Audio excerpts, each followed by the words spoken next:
Hello बच्चों, welcome to chemistry classes at RK explains.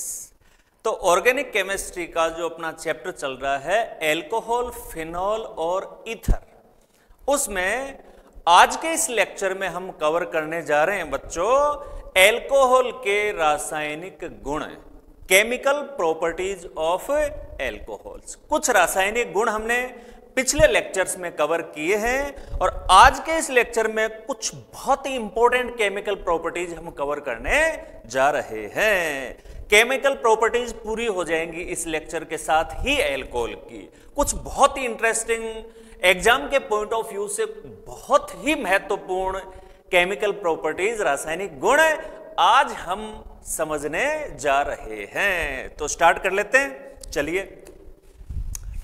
तो आज देखो बच्चों, दो प्रकार की कैटेगरी हम ऑलरेडी ले चुके हैं जिनमें ऑक्सीजन हाइड्रोजन के बीच का बंध टूटता है, और दूसरी कैटेगरी हमने पढ़ी थी जिनमें कार्बन और OH के बीच का बंध टूटता है।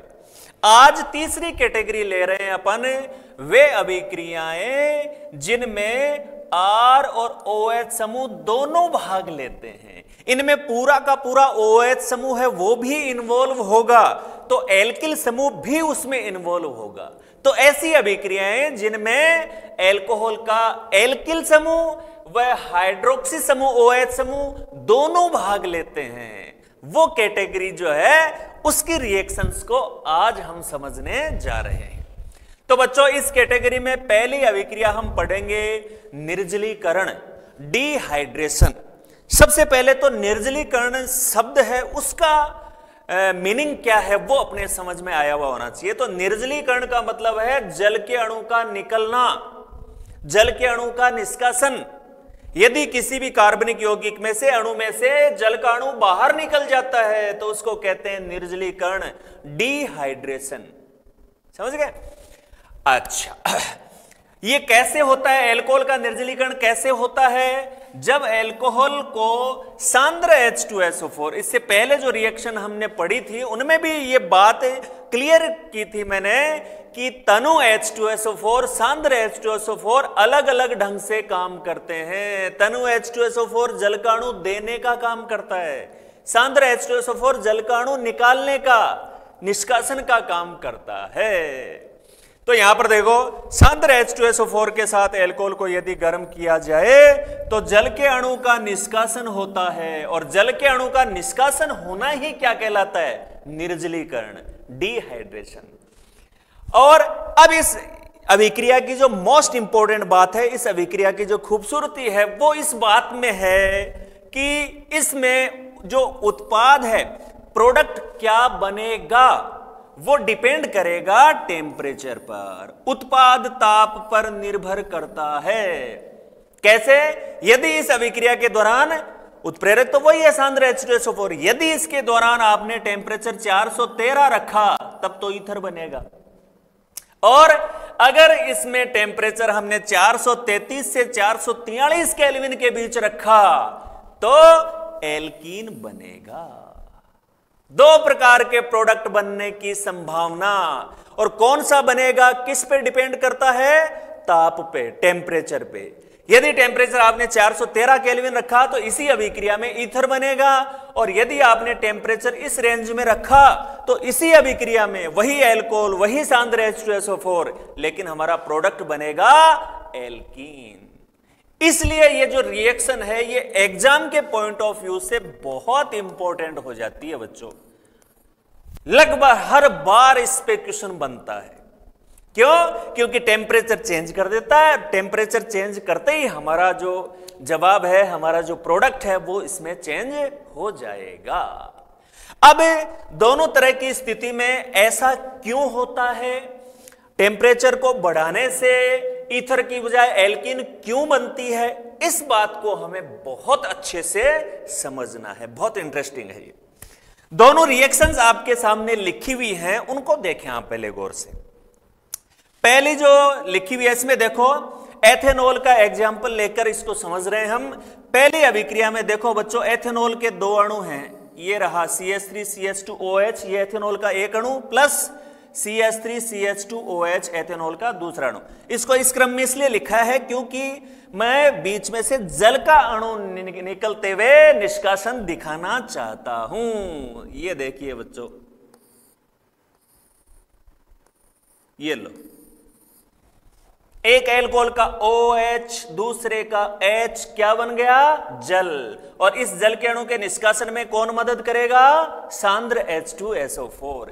अब ये निकलने के बाद बच्चों क्या बचा है? देखो CH3CH2O CH2CH3, ये देखिए ये बच गया। और इस प्रकार से ऑक्सीजन के दोनों तरफ जब एल्किल समूह जुड़े हुए रहते हैं तो इस कार्बनिक यौगिक को बच्चों क्या कहा जाता है?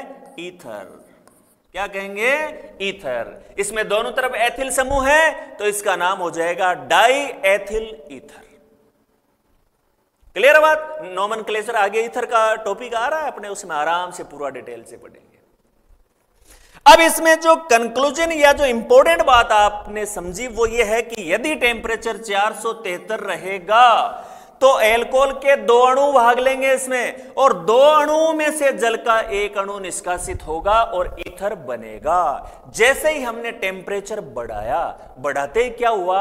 अब भी देखो निर्जलीकरण हो रहा है, अब भी जल का अणु निकलेगा, इसमें भी जल का अणु निकला था, लेकिन अब जल का अणु एल्कोहल के 2 अणुओं में से न निकलकर बच्चों एक ही अणु में से जल का अणु निष्कासित होगा। ये देखिए CH3CH2OH जल का अणु निकलते हुए दिखाना है, इसलिए हर कार्बन के हाइड्रोजन को हमने पूरा विन्यासित करके दिखाया है। CH3CH2OH, ये देखिए CH3CH2OH एथेनॉल का एक ही अणु है।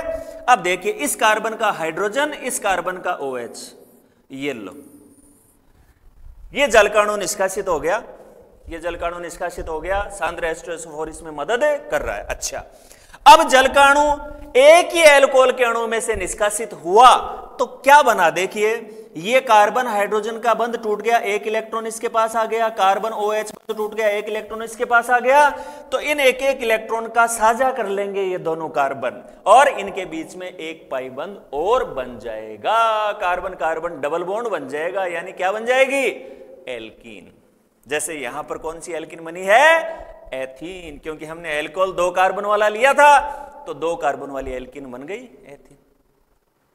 ये देखिए, तो अब लास्ट में जो इसका जो निष्कर्ष है, इसका जो सार हमारे समझ में आया है वो ये है कि यदि हम एल्कोहल को सांद्र H2SO4 के साथ गर्म करें तो उसमें से जल का अणु निकलता है, यानी एल्कोहल का निर्जलीकरण होता है। अब उत्पाद क्या बनेगा? वो इस अभिक्रिया में टेम्परेचर कितना है, ताप कितना है, उस पर डिपेंड करेगा। यदि टेम्परेचर अभिक्रिया के दौरान 413 केल्विन रखा है तो उत्पाद बनेगा ईथर। क्यों? क्योंकि एल्कोहल के 2 अणुओं में से जल का एक अणु निष्कासित होगा। और अगर इसी अभिक्रिया में टेम्परेचर को 433 से 443 केल्विन के रेंज में रखा है तो अब जल का अणु एल्कोहल के एक ही अणु में से निष्कासित होगा, और ऐसा होगा तो क्या बनेगी? एल्कीन बनेगी।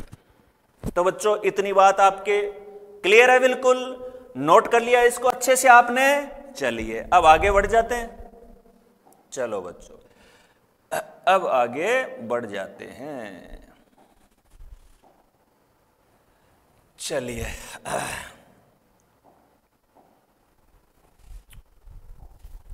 आगे बढ़ जाते हैं इसमें, और अब बात करते हैं बच्चों मैकेनिज्म की। किसकी बात करते हैं? मैकेनिज्म।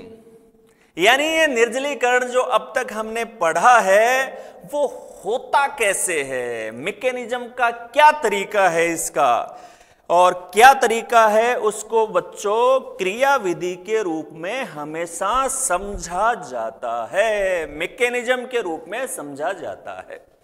एक्चुअल में ये जो एल्कीन बनी है ये कैसे बनती है, क्या क्या स्टेप होते हैं इसमें? तो ये देखो बच्चों निर्जलीकरण की क्रियाविधि है ये, मैकेनिज्म ऑफ डिहाइड्रेशन। चलिए मैकेनिज्म ऑफ डिहाइड्रेशन में बच्चों पहला स्टेप देखें, बहुत ही इंटरेस्टिंग सी मैकेनिज्म है ये। पहला स्टेप होता है प्रथम पद, फर्स्ट स्टेप, उसमें ऑक्सोनियम आयन बनता है। ओनियम शब्द कब काम में लिया जाता है? ओनियम। ओनियम तब काम में आता है जब प्लस आवेश हो, जैसे कार्बन पे प्लस आवेश तो हम कहते हैं कार्बोनियम, तो ऑक्सीजन पे प्लस आवेश तो वो क्या हो जाएगा, ऑक्सोनियम। सिंपल है बिल्कुल। तो इसमें ऑक्सोनियम आयन मतलब ऑक्सीजन पे प्लस आवेश आएगा। पहला स्टेप समझ लेते हैं चलिए इसका। ये एथेनॉल का निर्जलीकरण लेकर इस मैकेनिज्म को समझ रहे हैं बच्चों हम।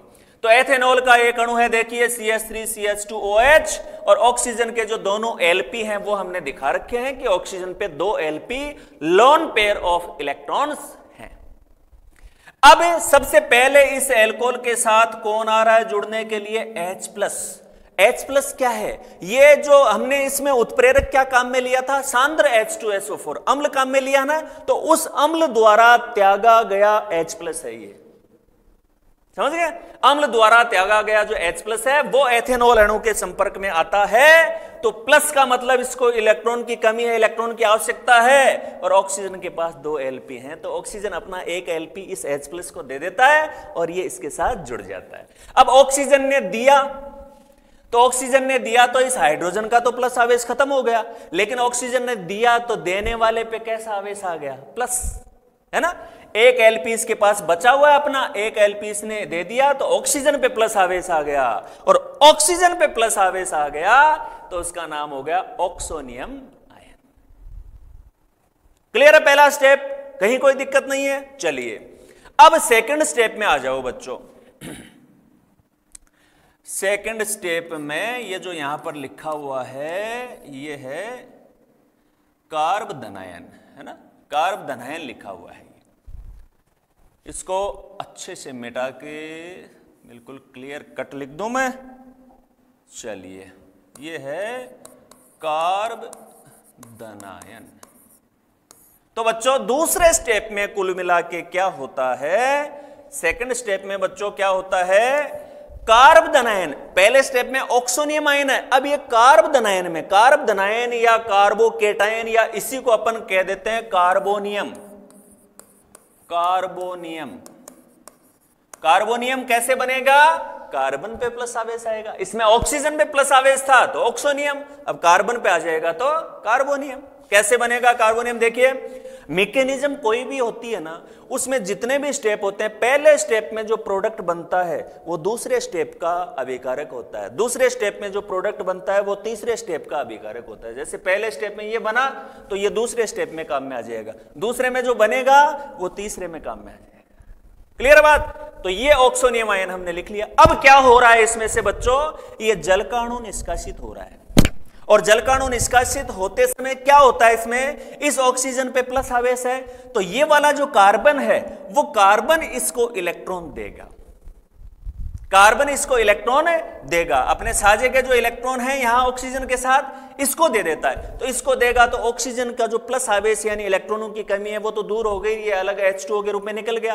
अब कार्बन के पास इलेक्ट्रॉन कम हो गए तो वो प्लस आवेश किसके ऊपर आ गया, कार्बन पे, और कार्बन पे प्लस आवेश होता है उसको बच्चों क्या कहते हैं, कार्बोनियम या कार्ब धनायन, कार्बोकेटायन।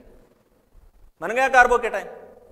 क्लियर बात। चलिए अब ये जो कार्बोकेटायन बना है ये तीसरे स्टेप में देखो यहां काम में आ गया, इसको थोड़ा सा विस्तार से लिख लिया हमने इसकी संरचना को। इस कार्बन पे 3 हाइड्रोजन है, 1 2 3, इस कार्बन पे 2 है, 1 2, और इस कार्बन पे क्या है, प्लस आवेश है, कार्बोनियम आयन लिख लिया यहां पर। अब बच्चों क्या हो रहा है इसको देखें गौर से आप, कि इस कार्बन के ऊपर प्लस आवेश यानी इलेक्ट्रॉनों की कमी है, और इसकी पूर्ति करता है इस कार्बन के पास में जो कार्बन जुड़ा हुआ है ये वाला, उसके ऊपर जो जुड़ी हुई हाइड्रोजन है ये 1 2 3, इनमें से कोई सी भी, वो उस कार्बन और हाइड्रोजन के बीच में बंध में जो इलेक्ट्रॉन हैं वो यहां दे दिए जाते हैं, और जैसे ही बंध में इलेक्ट्रॉन देंगे तो कार्बन और हाइड्रोजन के बीच बंध के इलेक्ट्रॉन यहां आ गए तो यहां तो बन गया डबल बॉन्ड। अब इस बंध के इलेक्ट्रॉन यहां देते ही कार्बन और हाइड्रोजन के बीच का जो बॉन्ड है वो तो टूट गया, तो ये हाइड्रोजन बच्चों किस रूप में निकल जाएगा, H+ के रूप में। तो देखिए ये बंध के इलेक्ट्रॉन इस कार्बन कार्बन साझे में दे दिए गए हैं, तो ये हाइड्रोजन H+ के रूप में निकल गया, यहां डबल बॉन्ड बन गया। तो देखो शुरू में उत्प्रेरक का काम क्या होता है, उत्प्रेरक जैसा अभिक्रिया के शुरू में होता है लास्ट में भी वैसा ही प्राप्त हो जाता है। शुरू में उत्प्रेरक H2SO4 ने H+ दिया, इसका H+ लास्ट में वापस मिल गया और इस प्रकार से एल्कोहल का निर्जलीकरण हुआ और एल्कीन का उत्पादन हो गया। तो ये बच्चों डिहाइड्रेशन यानी कि निर्जलीकरण के 3 क्रियाविधि के स्टेप हैं बच्चों। पहले स्टेप में बना है इसमें ऑक्सोनियम आयन, दूसरे स्टेप में बना है कार्बोनियम आयन और तीसरे स्टेप में कार्बोनियम में से जब प्रोटॉन निकलता है H+ निकलता है तो इस H+ के निष्कासन से एल्कीन का निर्माण हो जाता है। यह मैकेनिज्म हो गई बच्चों डिहाइड्रेशन की। क्लियर है बात? समझ में आ गई सारी स्थिति? चलिए आगे बढ़ते हैं। इसके बाद आगे बढ़ते हैं। अब ये जो डिहाइड्रेशन है अभी हमने पढ़ा, इसमें जो एल्कोहल है 1 degree alcohol, 2 degree alcohol, 3 degree alcohol है, इनमें क्या क्रम होता है, यानी किसका डिहाइड्रेशन आसानी से होगा। तो इसके लिए मैकेनिज्म हमारी मदद करेगी। इसके मैकेनिज्म में हमने समझा कि मध्यवर्ती के रूप में क्या बनता है, कार्बोकेटाइन, कार्बोनाइन बनता है ना। और कार्बोकेटाइनों का स्थायित्व का क्रम क्या होता है बच्चों, ये बात 2-3 बार आ चुकी है इसी चैप्टर में अपने पहले। कार्बोकेटाइनों का स्थायित्व का क्रम क्या होता है, 3 डिग्री कार्बोकेटाइन सबसे ज्यादा स्थायी होते हैं, फिर 2 डिग्री, फिर 1 डिग्री। तो जिस एल्कोहल से जितना स्थायी कार्बोकेटाइन बनेगा वो इस अभिक्रिया के प्रति उतना ही ज्यादा क्रियाशील होगा। इसीलिए एल्कोहलों का इसमें क्रियाशीलता का क्रम ये है, देखो 3 डिग्री सबसे ज्यादा, 1 डिग्री सबसे कम। तो इसके पीछे जो लॉजिक है वो क्या है, क्योंकि कार्बोकेटाइन के स्थायित्व का क्रम 3 डिग्री, 2 डिग्री, 1 डिग्री होता है। तो 3 डिग्री इसके प्रति सबसे ज्यादा क्रियाशील क्यों है, क्योंकि इस अभिक्रिया की क्रियाविधि में जो कार्बोकेटाइन बनता है 3 डिग्री एल्कोहल से 3 डिग्री कार्बोकेटाइन बनेंगे जो सबसे ज्यादा स्थायी है, इसलिए वो सबसे ज्यादा क्रियाशील। चलिए अब इसके बाद निर्जलीकरण में बच्चों लास्ट में एक बहुत ही इंपॉर्टेंट कंसेप्ट जिसको अपन कहते हैं कि last but not least, last में है लेकिन महत्वपूर्ण बहुत ज्यादा है। वो क्या है कि यदि एल्कोहल के निर्जलीकरण से, डिहाइड्रेशन से एक से अधिक प्रकार की एल्कीन बनने की संभावना हो तो वह एल्कीन मुख्य उत्पाद मेन प्रोडक्ट के रूप में बनेगी जिसमें द्विआबंधित कार्बन पर सर्वाधिक प्रतिस्थापी जुड़े हुए हों। इसी को बच्चों 11th क्लास में हम पढ़ चुके हैं सेतजेफ नियम नाम से। सेतजेफ रूल, सेतजेफ नियम वो यही कहता है कि जहां 2 प्रकार की ये एल्कीन बनने की संभावना हो इसको बोलते हैं वे विलोपन, निर्जलीकरण, जलकणु निकल रहा है। तो 2 प्रकार की कैसे, मतलब क्या इसका जो बेसिक बात है, कंसेप्ट है इसका वो क्या है उसको समझ लेते हैं। आ जाओ, ये एक बच्चों एल्कोहल का उदाहरण लिया है मैंने, नाम आप समझ गए इसका, ये हो गया ब्यूटेन और 1 2 3 4 दूसरे पे जुड़ा हुआ है ना, तो ब्यूटेन 2-ऑल। अब इसका सांद्र H2SO4 433-43, इस रेंज को देखते ही हम समझ गए एल्कीन बनेगी। अब 2 प्रकार की एल्कीन बनने की संभावना कैसे है इस बात को समझें आप। OH तो यहां से निकलना ही निकलना है, इसमें तो कोई डाउट वाली बात है ही नहीं। अब H है वो इसके दाईं साइड वाला कार्बन है, इसका भी H हो सकता है, इसके बाईं साइड वाला ये जो कार्बन है इसका भी हो सकता है। अगर बाईं साइड वाले का इसका हाइड्रोजन लेंगे तो इन कार्बनों के बीच में डबल बॉन्ड बनेगा, यानी ये वाली बनेगी किनारे वाले पे, ठीक है। डबल बॉन्ड मेरे को यहां इसमें लगाना चाहिए बच्चों, CH2 double bond CH2 CH3 ऐसे लिखना है इसको। ये OH आ गया, इसका H आ गया तो CH2 बच गया, इनके बीच में डबल बॉन्ड हो गया। इसका नाम क्या लिखोगे आप, 4 कार्बन है, एल्कीन है और पहले कार्बन पे डबल बॉन्ड है, तो बच्चों बोलो नाम क्या हो जाएगा, ब्यूट 1इन। अब दूसरी संभावना देखो, अगर OH है उसके दाईं तरफ वाला हाइड्रोजन आ जाए तो डबल बॉन्ड इनके बीच में हो जाएगा। तो ये CH3CH डबल बॉन्ड आ गया, इसका एक हाइड्रोजन कम कर दिया और ये CH3 हो गया। अब डबल बॉन्ड दूसरे कार्बन पे, इधर से आएंगे तो भी दूसरे कार्बन पे, इधर से आएंगे तो भी दूसरे कार्बन पे है, तो बच्चों नाम क्या हो गया इसका, ब्यूट 2इन। ब्यूट 2इन। अब वापस इस बात पे आते हैं, दो तरह की एल्कीन बनने की संभावना क्यों है, बात समझ में आ गई ना आपके, है ना, कि OH जिस कार्बन पे वो OH तो लेना ही है, अब H कौन सा लें, वहां अगर दो तरह की संभावना है तो हर जगह दो तरह की संभावना हो, कोई जरूरी नहीं है। जैसे मैं एल्कोहल एक दूसरा लेकर साथ ही आपके ये कंसेप्ट बिल्कुल क्लियर करवा देता हूं। जैसे ये होता, मान लीजिए अपने एल्कोहल अपने पास पेंटेन 3 तो OH तो यहां से आता ही आता निर्जलीकरण में। अब अगर इसका हाइड्रोजन लेफ्ट साइड वाला लेते तो डबल बॉन्ड यहां आता तो ये पेंट 2इन हो जाती, पहले और दूसरे कार्बन पे डबल बॉन्ड। अगर राइट साइड वाला लेते तो डबल बॉन्ड यहां बनता, तो अब डबल अंकन इधर से होता 1 2, तो दूसरे कार्बन पे डबल बॉन्ड बनता, इसमें भी पेंट 2इन। तो दो प्रकार की एल्कीन बनने की संभावना नहीं है ना, तो वहां पर सेतजेफ रूल को अप्लाई करने की कोई आवश्यकता नहीं है। जहां दो प्रकार की एल्कीन बनने की संभावना है वहां हम सेतजेफ रूल अप्लाई करेंगे।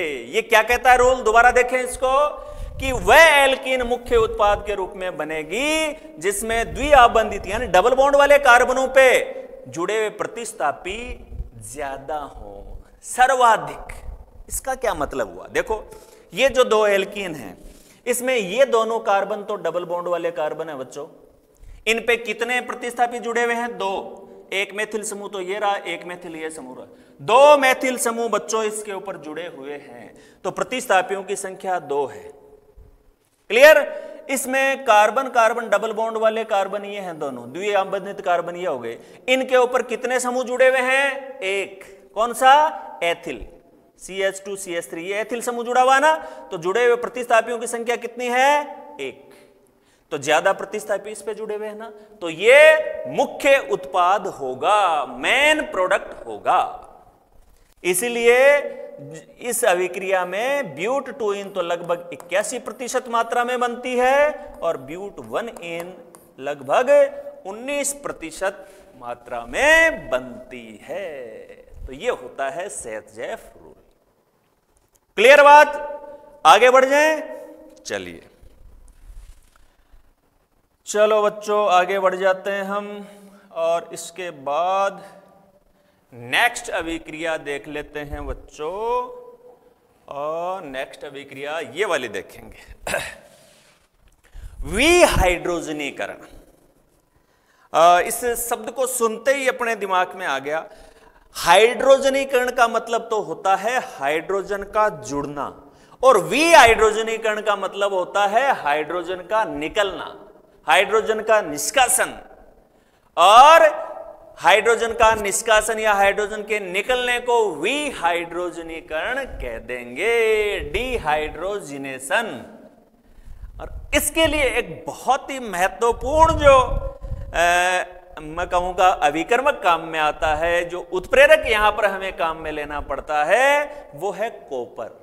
और कॉपर के साथ साथ टेम्परेचर लेना होता है 573 केल्विन। क्लियर बात, चलिए अब इसमें थोड़ा सा फटाफट आप नोट कर लें, लिखें एल्कोहल की वाष्प को Cu की सतह पर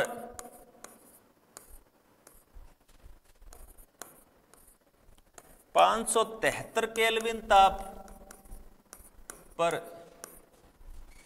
प्रवाहित करने पर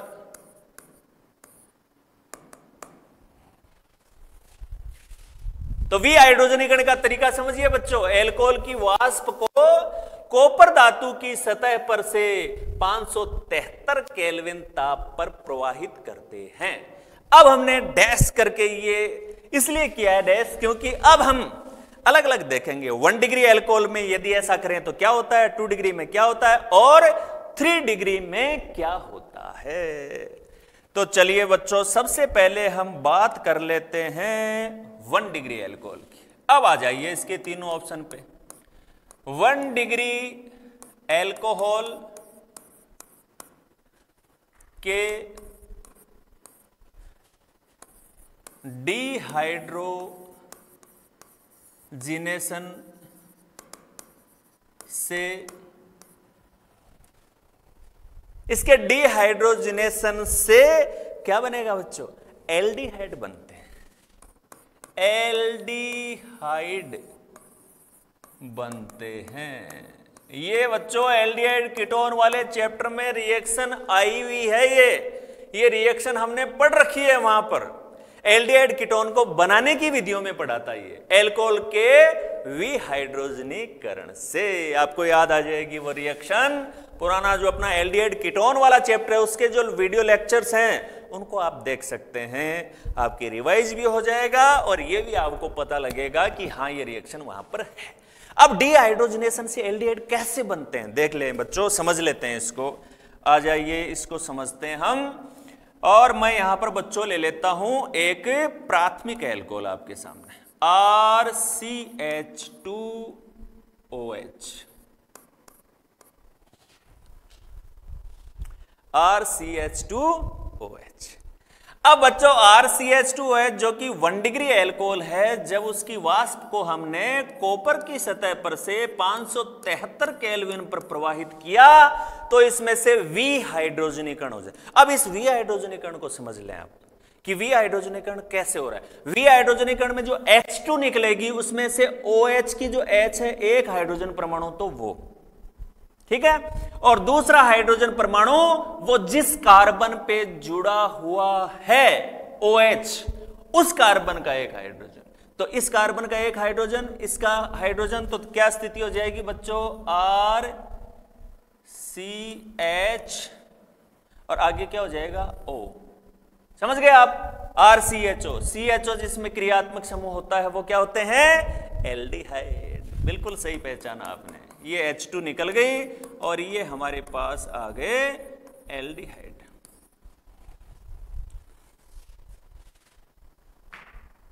क्लियर है बच्चों बात, कहीं कोई डाउट की स्थिति नहीं है इसमें। कोई भी एग्जाम्पल लेके आप चल सकते हैं। चलिए एक एग्जाम्पल लेके आगे बढ़ते हैं इसमें। फॉर एग्जाम्पल इसमें अपन ने ले लिया एथेनॉल, CH3CH2OH। कॉपर की सतह पर 573 केल्विन ताप पर इसकी एथेनॉल की वाष्प को हमने प्रवाहित किया बच्चों।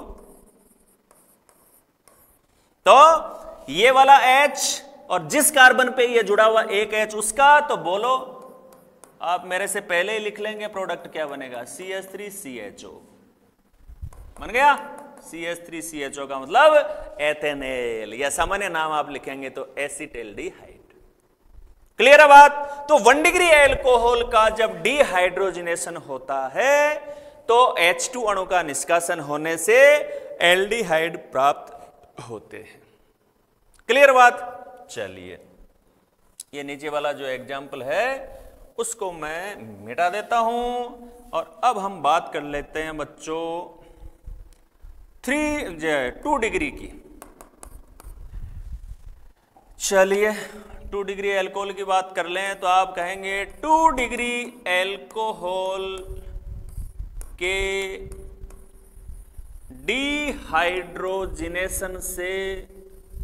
डिहाइड्रोजनेशन से क्या बनेंगे, कीटोन। बिल्कुल कीटोन बनते हैं, कीटोन बनते हैं। कैसे, यहां पर जो मैकेनिज्म आप देखेंगे तो पूरी बात आपके क्लियर हो जाएगी। देख लेते हैं एग्जाम्पल, देख लें बच्चों इसका एक। चलिए मैं ले लेता हूं यहां पर 2 डिग्री एल्कोहल। तो 2 डिग्री अल्कोहल के लिए ये लो,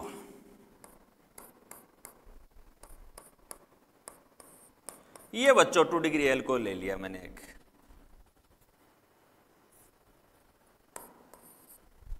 टू डिग्री अल्कोहल वो होता है जिसमें OH जिस कार्बन पे जुड़ा रहता है वो 2 अन्य कार्बनों से जुड़ा हुआ है। तो 2 डिग्री अल्कोहल है ये, कहीं कोई दिक्कत नहीं है। चलिए, कॉपर की उपस्थिति 573 केल्विन ताप, तरीका आपको बताया हुआ है। OH का एक H वो जिस कार्बन पे जुड़ा हुआ है उसका H वो H2 के रूप में निकल जाएगा और उस कार्बन और ऑक्सीजन के बीच में डबल बॉन्ड यानी एक एक्स्ट्रा बंध, क्योंकि ये OH बंध टूटेगा तो एक इलेक्ट्रॉन ऑक्सीजन के पास आया, इस कार्बन हाइड्रोजन के बीच का बंध टूटेगा, एक इलेक्ट्रॉन इसके पास, तो कार्बन ऑक्सीजन दोनों इनका साझा करके एक अतिरिक्त बंध बना लेते हैं। तो बच्चों ये हो गया, देखिए ये डबल बॉन्ड और साथ में H2 बन गया कीटोन। ये कीटोन बन गया। तो जब 1 डिग्री का डिहाइड्रोजनेशन करते हैं तो एल्डिहाइड बनते हैं, 2 डिग्री का डिहाइड्रोजनेशन करते हैं तो कीटोन बनते हैं। क्लियर बात? चलिए, अब रह जाता है अपना 3 डिग्री। तो बच्चों अब नेक्स्ट अपना कौन सा रह जाएगा? 3 डिग्री। उसकी और बात कर लें, हम कर लें। चलिए, तो आ जाइए 3 डिग्री में।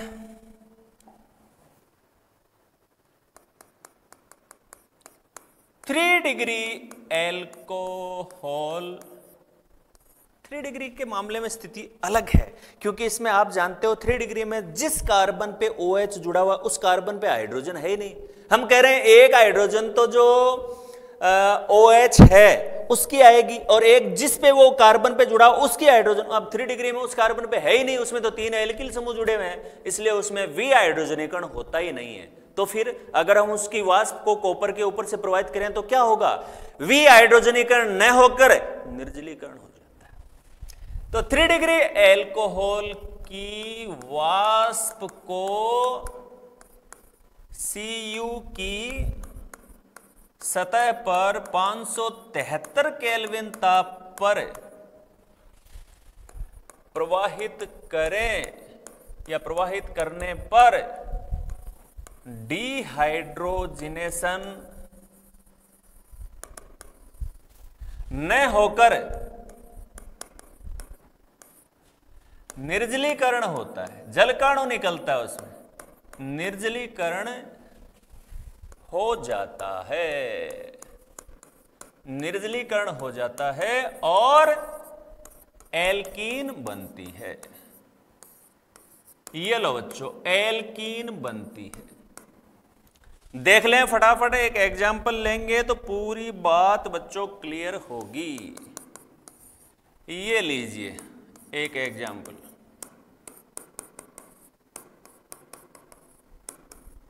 इसमें आप देख रहे हैं OH समूह जिस कार्बन पे जुड़ा हुआ उस पे 3 एल्किल समूह जुड़े हुए हैं।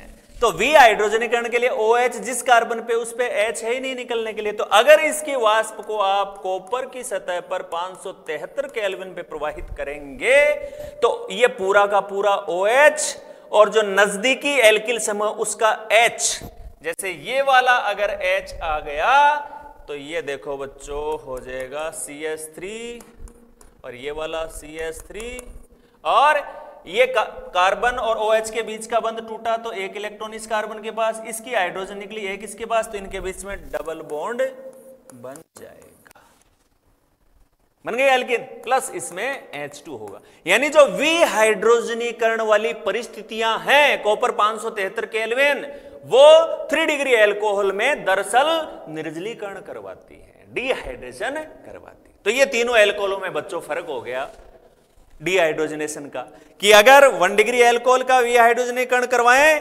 एल्डिहाइड, 2 डिग्री से कीटोन, 3 डिग्री से एल्कीन। क्लियर बात?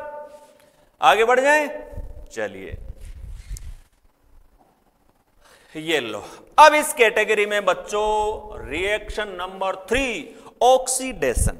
अच्छा, ऑक्सीडेशन में आपको ये ध्यान में रखना है कि ऑक्सीकरण अपचयन की आपने परिभाषा पढ़ी हुई, आपको पता है किसी भी पदार्थ में से हाइड्रोजन का निकलना या ऑक्सीजन का जुड़ना, दोनों ही ऑक्सीकरण होते हैं। इससे पहले हमने जो डीहाइड्रोजनेशन पढ़ा है वो एक तरह से ऑक्सीकरण ही है, इसलिए आप देखेंगे कि इसे अभिक्रिया में भी प्रोडक्ट वही आएंगे सेम। तो ऑक्सीकरण, अच्छा हेडिंग लिख लिया आपने। अब देखो बच्चों, यहां पर मैंने आगे लिखा है KMnO4 K2Cr2O7 HNO3। ये इसलिए लिखे हैं कि एल्कोहलों का जब ऑक्सीकरण करवाते हैं तो मोस्टली ऑक्सीकारक के रूप में ये काम में आते हैं, ये ऑक्सीकारक के रूप में काम में आते हैं। हर जगह कार्बनिक यौगिकों में मोस्टली ये दोनों तो बहुत कॉमन है, पोटेशियम परमैंगनेट KMnO4 और पोटेशियम डाइक्रोमेट K2Cr2O7, इसके अलावा HNO3 भी। अब बच्चों ऑक्सीकरण में क्या फर्क है एल्कोहलों के ऑक्सीकरण में, इसको और समझ लेते हैं।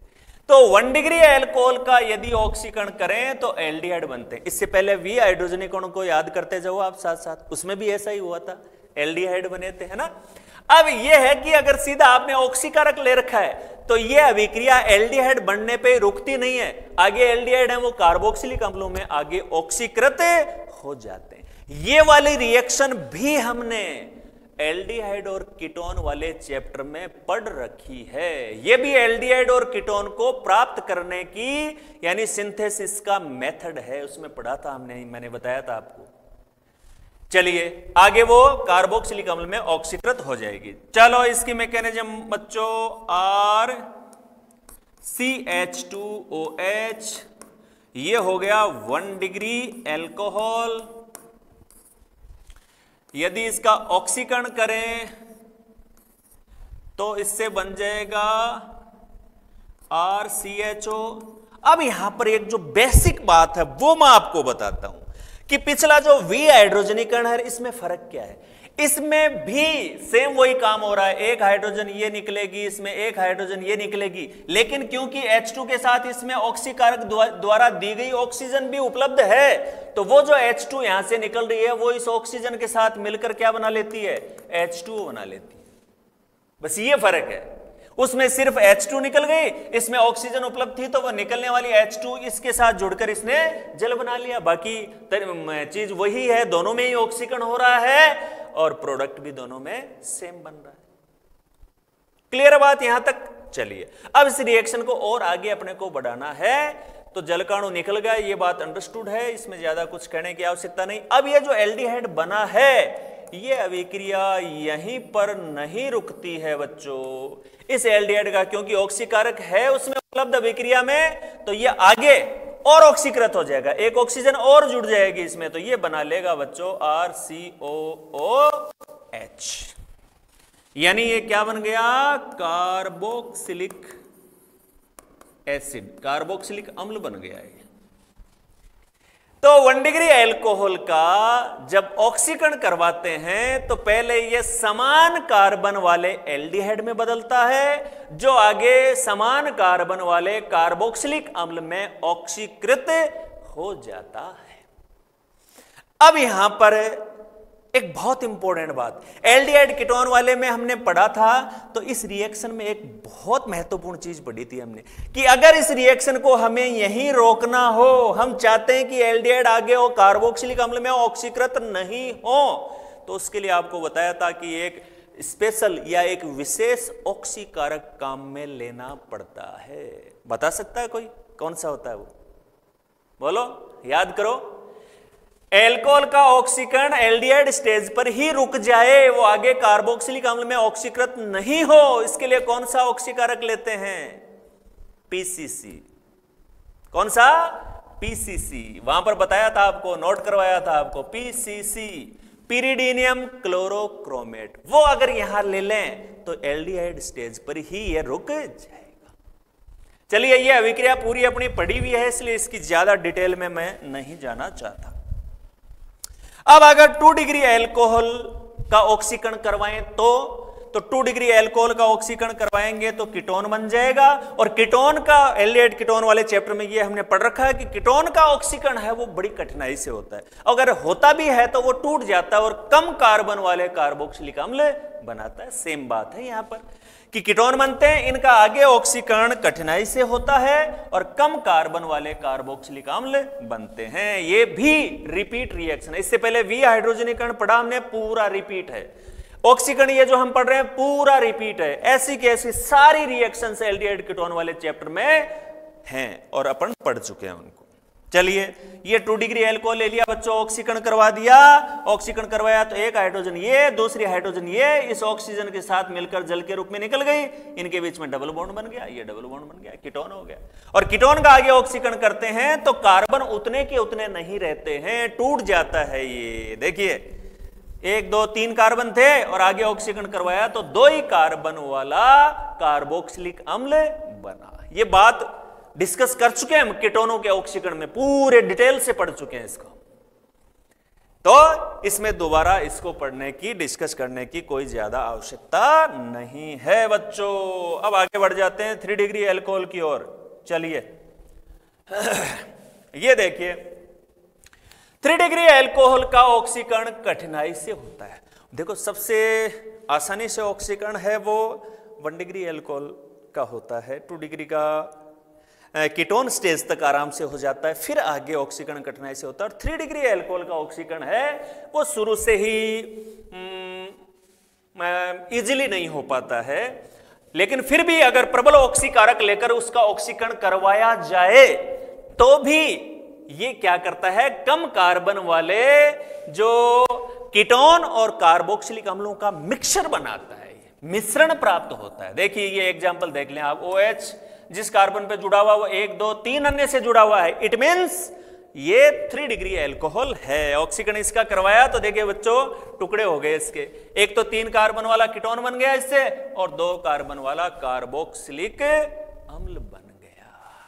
तो जटिल ऑक्सीकरण होता है, कोई ज्यादा उपयोगी अभिक्रिया ये नहीं होती। तो केवल इतना ध्यान में रख लेना है अपने को कि 3 डिग्री एल्कोहल का जब ऑक्सीकरण होता है तो इनका ऑक्सीकरण बड़ी कठिनाई के साथ होता है, और अगर प्रबल ऑक्सीकारक लेकर हम ऑक्सीकरण करवा भी लें तो इसमें आगे कीटोन और कार्बोक्सिलिक अम्ल का मिश्रण बनता है, जिनमें कार्बन की संख्या एल्कोहल की तुलना में कम होती है। तो ये ऑक्सीकरण हो गया। तो बच्चों ये जो श्रेणी थी तीसरी सी, उसमें 3 रिएक्शंस पढ़ी हमने।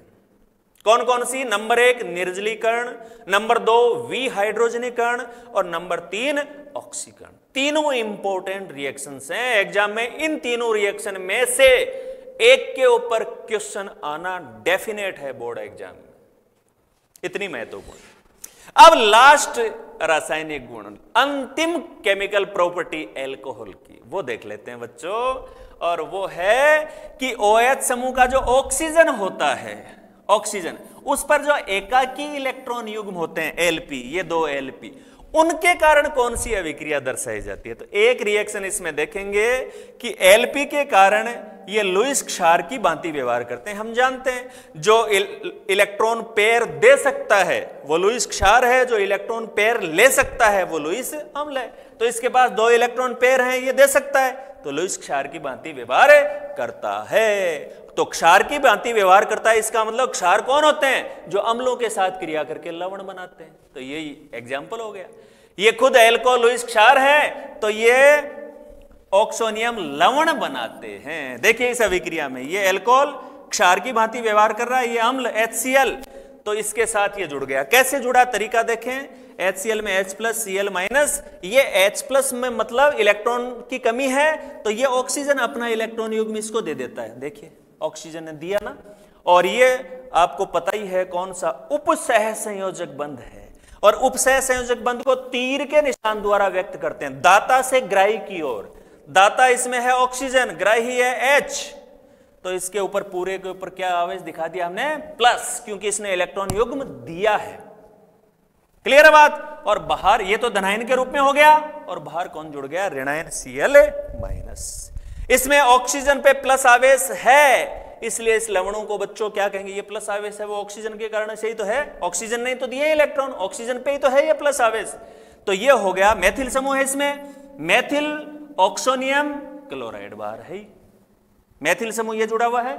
ऑक्सोनियम क्यों कहा, बात समझ में आ गई, ऑक्सीजन पे प्लस आवेश तो ऑक्सोनियम और बाहर Cl, तो ये हो गया क्लोराइड। इस प्रकार से बच्चों एल्कोहल होते हैं वो 4 श्रेणी के रासायनिक गुण यानी केमिकल प्रॉपर्टीज दर्शाते हैं। सारी की सारी रिएक्शंस हमने ली हैं, अच्छे से उनके हर कंसेप्ट को हमने समझा है। इन रिएक्शंस को आप अच्छी तरह से समझें, इनको मेमोराइज करें, ये बहुत अपने काम में आने वाली है। बाकी जो ऑर्गेनिक के चैप्टर्स हैं उनमें बार बार ये रिएक्शंस रिपीट होंगी, तो अगर अपन पहले से याद होता है तो वो फीडबैक पीछे से मिलता है, तो आगे वाली रिएक्शन अपने बहुत अच्छे से समझ में आती है। तो आज के इस लेक्चर में केवल इतना ही। इसी प्रकार से आप पढ़ते रहें, लगे रहें, पूरा हार्ड वर्क अपनी स्टडीज में, पूरी एनर्जी, पूरा दमखम लगाएं और इसी प्रकार से लगातार अपनी स्टडीज को कंटिन्यू रखें। Best of luck, thank you.